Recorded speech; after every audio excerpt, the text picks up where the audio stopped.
একটা গ্রামে দিশা নামের একটা মেয়ে নিজের বুড়ো মা বাবার সাথে থাকতো।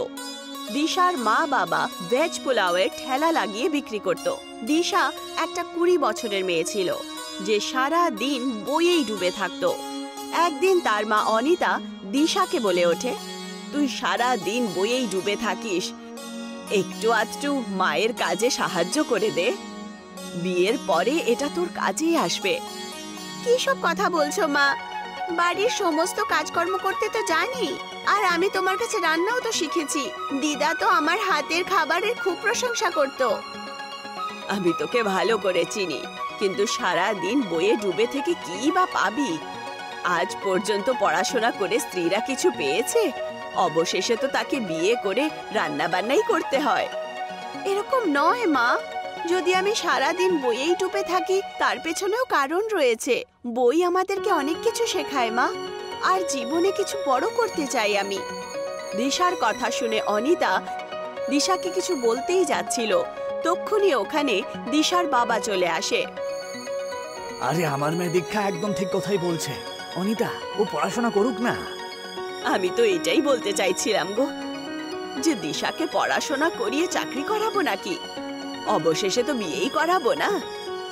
এরকম করে ভাবতে নেই অনিতা, যদি দীক্ষা ভালো করে শিক্ষাটা লাভ করে তাহলে ও শিক্ষা দিয়ে অনেক লাভ পাবে, তাই না? ও নিজের স্বামীর ওপরে বোঝ হবে না। আর এমনি আজকালকার দিনে মেয়েরা কি পুরুষদের থেকে পেছনে রয়েছে? আরে পুরুষের পায়ে পা মিলিয়ে চলছে তারা। বাবা, আমার স্কুলে 2 দিনের জন্য জঙ্গলে ট্যুরে যাচ্ছে, আমি যেতে পারি? কিন্তু ম্যাম 500 টাকা চেয়েছে। মা, আমি তোমায় কখনো বারণ করতাম না, কিন্তু তুমি তো জানোই যে আজকালকার দিনে ব্যবসা কত খারাপ হচ্ছে। আমি তোমার স্কুলের ফিসটাও কত কষ্ট করে দিতে পারি। ট্যুরে যাওয়ার জন্য যে স্কুলের সংস্থা তোমার কাছ থেকে কিছু পয়সাও তো চেয়েছে, তাই না? যেটা এই সময় আমার কাছে নেই মা। তোমার মুখটা দেখে বুঝতে পারছি তোমার খুব দুঃখ লেগেছে, তাই না? তোমার মুখটা দেখে সত্যি আমার খুব কষ্ট হচ্ছে মা। তুমি চিন্তা করো না মা, কালকে আমি কারুর কাছ থেকে পয়সা চেয়ে নিয়ে এসে তোমাকে দিয়ে দেব। বাবার কথা শুনে দিশা খুশির চোটে পাগল হয়ে যায়। এটা কি গো, এখন মেয়ের জন্য পয়সা উধার নেবে? আরে কোনো ব্যাপার না, মেয়েটা পড়াশোনা করতে পারলে তো ও আগামী দিনে অনেক বড় হবে, আমাদের পাশে থাকবে। কিন্তু পরশু আমাদেরকে বাড়ির ভাড়া দিতে হবে যে। পরের দিন রমন আবার নিজের ঠেলা নিয়ে বাস স্ট্যান্ডের কাছে চলে যায়, আর ও এটাই ভাবতে শুরু করে যে সে টাকা কার থেকে উধার চাইবে। তক্ষুনি সে দূর থেকে গ্রামের প্রধানকে আসতে দেখে, যিনি তার কাছেই আসছিলেন। নমস্কার নমস্কার প্রধান মশাই। আরে আরে নমস্কার নমস্কার নমস্কার। তা বলো, কেমন আছো তুমি? তো ব্যবসা কেমন চলছে তোমার? বাজারের অবস্থা খুবই খারাপ প্রধান মশাই। আগে পোলাও বিকেলের মধ্যে বিক্রি হতো, কিন্তু এখন তো কখনো কখনো যেমনকার পোলাও সেরকমই পড়ে থাকে, তাই না? খুবই সমস্যা আমার। আরে আরে রমন, আজকাল হলো চাইনিজ ফুডের যুগ, এখানে নানা রকমের খাবার তৈরি হচ্ছে, আর তুমি মানে এর মধ্যে তোমার এই দেশি পোলাও আর কে খাবে বলো তো? গ্রামের দশা এখন আর আগের মতো নেই ভাই, গ্রামের লোকজনও তো আগের থেকে পাল্টে গেছে। প্রধান মশাই, আমি আপনাকে কিছু বলতে চাই। হ্যাঁ হ্যাঁ হ্যাঁ, বলো বলো, কি কথা বলতে চাও বলো। আমাকে কিছু পয়সা ধার দেবেন আপনি? কত পয়সা লাগবে তোমার? ওই আমার 2000 টাকা মতন লাগবে আর কি। আসলে ব্যাপারটা হলো আমার 1500 টাকা বাড়ির ভাড়া দিতে হবে তো, আর 500 টাকা মেয়ের স্কুলে জমা করতে হবে আমার। আরে তো দীক্ষা স্কুলের ফিস এখনো দিতে পারোনি নাকি? না, সে তো আমি কবে দিয়ে দিয়েছি প্রধান মশাই। আসলে ব্যাপারটা হলো যে স্কুলের তরফ থেকে বাচ্চারা সবাই ট্যুরে নিয়ে যাচ্ছে, মানে জঙ্গলে, তাই মেয়েটা যেতে চাই তো সেই জন্য পয়সাটা চাইছিলাম। স্কুলের লোককে 500 টাকা দিতে হবে আমাকে। আরে তোমার কি হয়েছে বলো তো রমন? তোমার ব্যবসা একই খারাপ চলছে, আর তার উপর তুমি বাড়ির ভাড়াও তোমাকে দিতে হবে, এর মধ্যে তুমি তোমার মেয়েকে ট্যুরে পাঠাতেই হবে তোমাকে। মেয়েটা গাছপালা খুব ভালোবাসে প্রধান মশাই, আর সারাদিন ও তো শুধু গাছেদের ব্যাপারে বইয়েতে পড়তেই থাকে। আজকে বিকেলের মধ্যে যদি পয়সাটা আমি না দিই তাহলে মেয়েটার মনে মনে খুব কষ্ট পাবে প্রধান মশাই। প্রধান রমনের কথা শুনে রমনকে খুব ধ্যানপূর্বক দেখে। তক্ষুনি প্রধানের সাথী অভিমন্যু ওখানে পৌঁছে যায়। অভিমন্যু একজন খারাপ স্বভাবের ব্যক্তি ছিল, যে প্রধানের সব সময় কানে কিছু না কিছু বলতো। অভিমন্যু ওদের দুজনের কথা অনেকক্ষণ ধরে শুনল। অভিমন্যু প্রধানের কানে বলল, আরে কি এত চিন্তা করছেন প্রধান মশাই? 1000 টাকারই তো ব্যাপার, তাই না? দিয়ে দিন আপনি। আর এমনিতেই ও ঠেলা গাড়িটা 10,000 টাকা দাম হবে, তাই না? এই সময় ওর ব্যবসা একেবারেই ভালো চলছে না, ও আপনার পয়সা ফেরত দিতে পারবে না। পয়সার বদলে ওর ঠেলা গাড়িটা আপনি নিয়ে নেবেন, পুরো 8,000 টাকার লাভ হবে আপনার, তাই না? অভিমন্যুর কথা প্রধানের মাথায় বসে যায়। তা তুমি এই পয়সা কবে ফেরত দেবে আমাকে? হ্যাঁ প্রধান মশাই, মাত্র আমাকে 2 মাস সময় দিন, তাহলে দিয়ে দেব। তার আগে আমি কত পয়সা আপনার কাছ থেকে নিয়েছি, তাই না? কিন্তু সব সময় পয়সা তো ফেরত দিয়েছি। আরে সেই সময়ের ব্যাপারটা একেবারেই আলাদা ছিল, কিন্তু এই সময়ের ব্যাপারটা একেবারেই আলাদা। আমি ঠিক বুঝলাম না প্রধান মশাই। আরে দেখো রমন, আজকালকার ব্যবসা তো সবারই খারাপ চলছে, তাই না? আমারও ব্যবসা খুবই খারাপ চলছে, তো সেই জন্য পয়সা আমার তাড়াতাড়ি লাগবে। আর একটা 2 নম্বর কথা, পয়সা তো দিয়ে দেবো, কিন্তু কিছু জিনিস তোমাকে বন্ধক রাখতে হবে আমার কাছে। প্রধানের কথা শুনে রমন খুব অবাক হয়ে যায়। রমন জানতো যে প্রধান ভেতর থেকে তো ভালো স্বভাবের লোক। রমন বুঝতে পারল যে কিছুক্ষণ আগেই প্রধানের কানে অভিমন্যু কিছু না কিছু বলেছে, কিন্তু রমন খুব বাধ্য ছিল, কারণ প্রধান ছাড়া গ্রামে আর কেউ ছিল না যে 2000 টাকা রমনকে দিতে পারে। আমার কাছে আর কি আছে বলুন তো প্রধান মশাই? বন্ধক রাখার জন্য তো শুধুমাত্র একটা ভাড়ার বাড়ি রয়েছে। আর কিন্তু আপনি কি আমার কথায় বিশ্বাস করছেন না? আরে ভরসা করার যুগ এখন চলে গেছে। তোমার এই ঠেলা গাড়ি তুমি রেখে দাও না। তোমার 1 মাসের মধ্যে যদি পয়সা আমাকে না দিতে পারো, তাহলে আমি তোমার এই ঠেলা গাড়িটা কবজা করে নেবো। হ্যাঁ, আর সেই নিয়ে কিন্তু তুমি কোনো কথা বলতে পারবে না। রমন গভীর চিন্তায় ডুবে যায় আর বলে, ঠিক আছে প্রধান মশাই, যেমনটা আপনি বলবেন। প্রধান হাসতে হাসতে ওখান থেকে চলে যান। বিকেলবেলা রমন 500 টাকা নিজের মেয়েকে দিয়ে দেয়। দিশা খুশির চোটে বাইরে চলে যায়, আর রমন সমস্ত কথা নিজের স্ত্রী অনিতাকে বলে দেয়। এটা কি করেছো তুমি? তুমি তো ভালো করে জানো যে ওরা ভালো স্বভাবের লোক নয়। প্রধান ভালো স্বভাবের আর দয়ালু ব্যক্তি। নিশ্চয়ই অভিমন্যু তোমার ঠেলার ওপরে লোভ দেখিয়েছে। প্রধান তোমার ঠেলা নিয়ে কি করবে? উনি নিশ্চয়ই তোমার ঠেলাটা অভিমন্যুকে দিয়ে দেবে। তোমার কাছে যখন ঠেলাই থাকবে না, তখন তুমি কি করবে? ততদিনে কিছু না কিছু একটা ব্যবস্থা আমি করেই নেব। এমনিতেই বাড়ি ভাড়ার জন্য পয়সা তো আমাদেরকে দিতেই হবে। 1500 টাকা তো আমাকে এমনিতেই চাইতে হতো। পরের দিন দিশা জঙ্গলে ট্যুরে চলে যায়। দিশা জঙ্গলের ঘন গাছগুলোকে মন দিয়ে দেখছিল। তক্ষুনি তার চোখ পড়ে একটা বুড়ি মহিলার ওপর, আর ওই বুড়ি মহিলা কলা পাতার ভেতরে কিছু রান্না করছিল। কলার পাতার মধ্যে থেকে খুব সুগন্ধ আসছিল। দিশা নিজেকে আটকাতেই পারল না, আর ওই বুড়ি মহিলার কাছে চলে যায়। এটা কি মা? এটা কলার পাতার ভেতরে বানানো বিরিয়ানি সোনা। এটা কি করে সম্ভব হতে পারে? একদম সম্ভব হতে পারে সোনা, আমি এই রেসিপিটাকে জানি। তারপর দিশা সেই মহিলার চেহারাটাকে খুব গম্ভীরভাবে দেখে। আপনার চেহারার লাইনগুলোকে দেখে বুঝতে পারছি যে আপনি এই জঙ্গলে থাকেন না, আর এই রেসিপিটাও এই দেশের নয়। তুমি তো খুবই জ্ঞানী ব্যক্তি বাবু। তুমি কি করে বুঝতে পারলে এটা? আমি সারাদিন বই পড়তে থাকি, আমি কিছু নতুন শিখতে চাই। আমি তোমার থেকে খুব প্রভাবিত হয়ে গেছি। কি নাম তোমার? দিশা। দিশা, দিশা, তুমি একদম ঠিক বলেছ। আমি নিজের যুবক অবস্থাতেই অর্ধেক পৃথিবী ঘুরে নিয়েছি। আমার পরিবারের লোকেরা সবাই আমাকে ছেড়ে বিদেশে গিয়ে শিফট হয়েছে। সেই দিনের পর থেকে এই পৃথিবী থেকে আমার মন একেবারে সরে গেছে। এখন আমি জঙ্গলে একা থাকি। আপনি কি আমাকে এই রেসিপিটা শেখাবেন? যদি অন্য কেউ বলতো তাহলে আমি শেখাতাম না, কিন্তু তুমি খুবই জ্ঞানী ব্যক্তি। তোমার চোখের আলো বলছে যে তুমি নিশ্চয়ই এগিয়ে যাবে। আমি তোমাকে নিশ্চয়ই বানানো শেখাবো। বুড়ি মহিলা দিশাকে সমস্ত রেসিপি বলে। বিকেলবেলা দিশা বাড়িতে চলে যায়। সময় এইভাবেই কেটে যায়।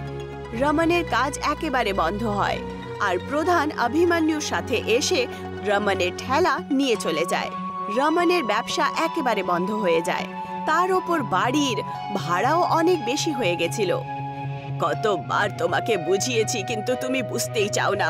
কি দরকার ছিল মেয়েটাকে এত বেশি লেখাপড়া করানোর? এখন বলো, মেয়েকে লেখাপড়া করিয়ে কি পেলে? ওর স্কুলে যত টাকা খরচা করেছি তত টাকা যদি জমা করতাম তাহলে আমাদের কাজে আসতো আজ।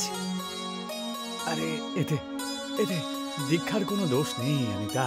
এখনই ওখানে দিশা এসে যায় আর বলে, বাবা আমার কাছে একটা উপায় আছে। কিরকম উপায় সোনা? কিছু মাস আগে যখন আমি জঙ্গলে ট্যুরে গেছিলাম তখন ওখানে একজন বুড়ি মহিলার কাছে আমি একটা বিরিয়ানির রেসিপি শিখেছি। আমার মনে হয় যদি সেই বিরিয়ানি আমরা আমাদের গ্রামের লোকেদের বিক্রি করি তাহলে অনেক লাভ হবে।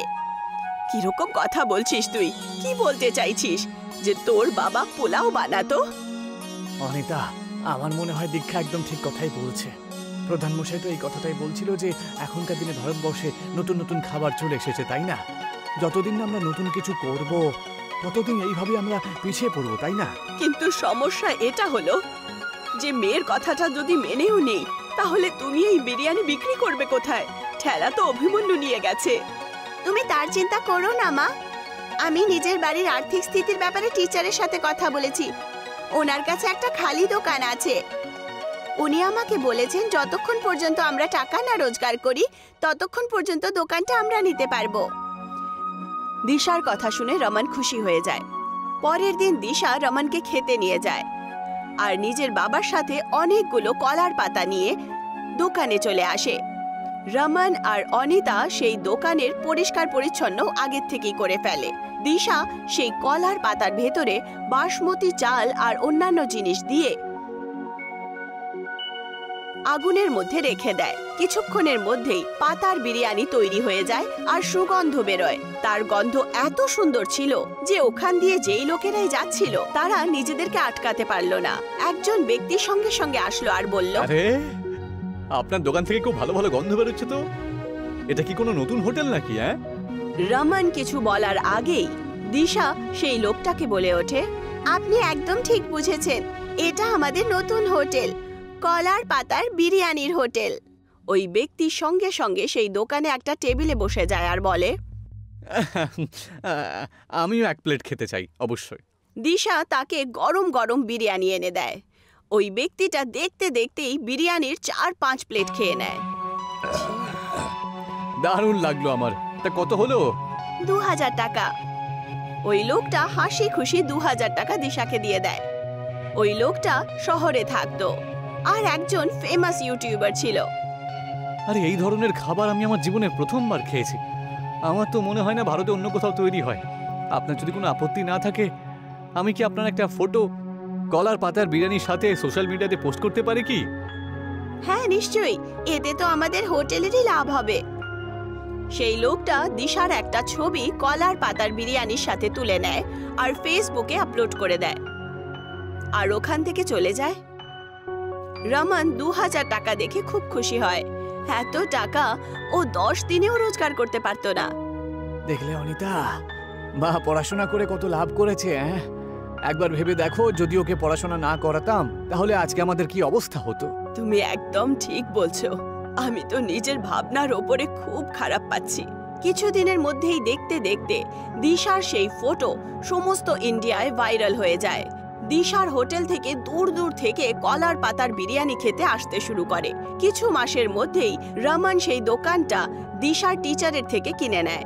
এখন রমনের একটা অনেক সুন্দর বাংলো ছিল আর সেই গ্রাম দিশার গ্রাম দেশ ভরে প্রসিদ্ধ হয়ে ওঠে। কিন্তু এই কথাটা অভিমন্যু সহ্য করতে পারল না। ও প্রধানকে বলে, আরে প্রধান মশাই, ও তো আপনাকে অপমান করলো।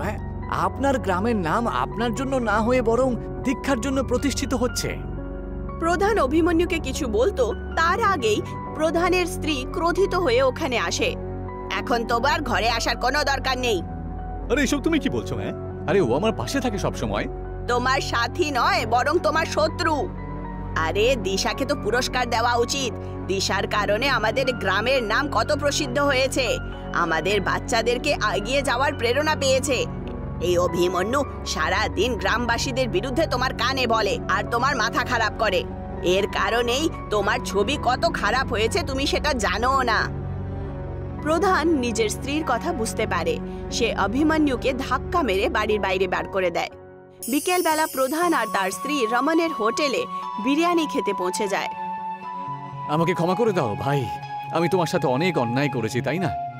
অভিমন্যুর কথা শুনে আমি তোমার কাছ থেকে তোমার ঠেলাগাড়ি কেড়ে নিয়েছিলাম। সেরকম কিছু ব্যাপার নয় প্রধান মশাই, এসবই ঈশ্বরের লীলা। আপনি যদি এমনটা না করতেন, আমি তাহলে এত বড় লোক কি করে হতাম? কিন্তু আমি যত বড়ই লোক হই না কেন, কারণ আপনি হলেন এই গ্রামের প্রধান মশাই। দিশার কলার পাতার বিরিয়ানি আজও শহর থেকে খাওয়ার জন্য আসে।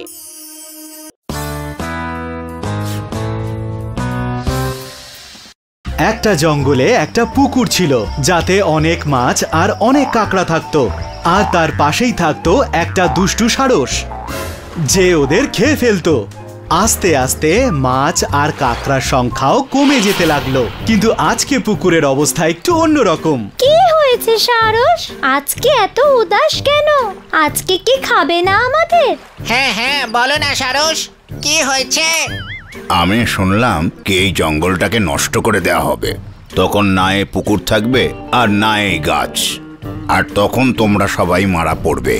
আমার আর কি, আমি তো উড়ে অন্য কোনো জঙ্গলে চলে যাব, কিন্তু আমার তোমাদের সবার জন্য খুব খারাপ লাগছে।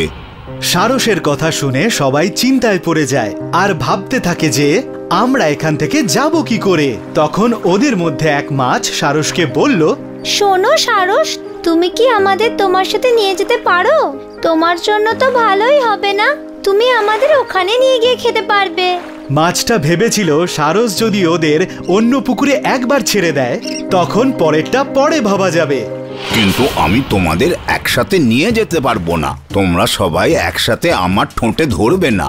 কোনো ব্যাপার না, তুমি এক এক করে আমাদের নিয়ে যাও। হ্যাঁ, যতক্ষণে তুমি একজনকে ওখানে ছেড়ে আসবে, ততক্ষণ আমরা এখানেই অপেক্ষা করব। ঠিক আছে, এটাই ঠিক হবে। একজনকে তো আমি আমার ঠোঁটের মধ্যে ধরে নিয়ে যেতেই পারি। সারস খুব খুশি হলো যে এই সব মাছ যারা সারসকে দেখে দূরে পালিয়ে যেত আর আমি ধরতে না পারলে আমায় নিয়ে মজা করত, আজ তারা নিজেরাই আমার সঙ্গে যাওয়ার জন্য প্রস্তুত। আজ বুঝবে কত ধানে কত চাল। রোজ যখন আমার খিদে পেত, তখন এরা কিরকম বিরক্ত করত, এখন আমার কাছেই সাহায্য চাইছে। বোকা মাছগুলো। তখন সারস ওদেরকে অন্য পুকুরে নিয়ে যাওয়ার জন্য রাজি হয়ে গেল। ও তখন একটা মাছকে নিজের ঠোঁটে ধরে সঙ্গে করে নিয়ে গেল।